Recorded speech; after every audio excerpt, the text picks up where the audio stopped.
ملک میں کون انتشار کی کوشش کر رہا ہے؟ Army chief general Asim Munir نے بتا دیا۔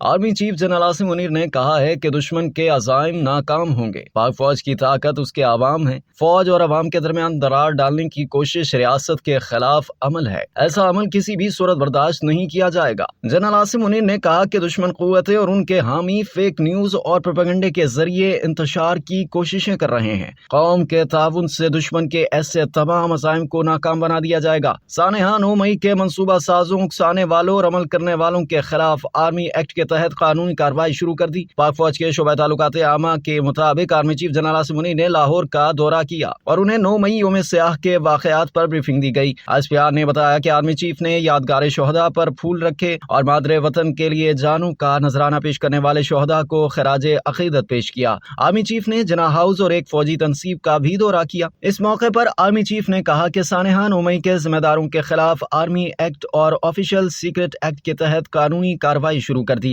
ISPR کے مطابق آرمی چیف نے سروسز اسپتال لاہور کا بھی دورہ کیا اور 9 مئی کو زخمی ہونے والے DIG علی ناصر رضوی کی عیادت کی، جبکہ آرمی چیف نے قربان لائنز کا بھی دورہ کیا اور پولیس حکام سے ملاقات کی۔ آرمی چیف نے پولیس کے شہداء کو خراج عقیدت پیش کیا، جبکہ انہوں نے فسادات توڑ پھوڑ کے دوران پولیس کی پیشہ ورانہ مہارت اور تحمل کو سراہا۔ اب تک کے لیے اتنا ہی۔ مزید جاننے کے لیے سبسکرائب کیجیے ڈیلی جنگ YouTube چینل اور لائک کیجیے ڈیلی جنگ Facebook پیج۔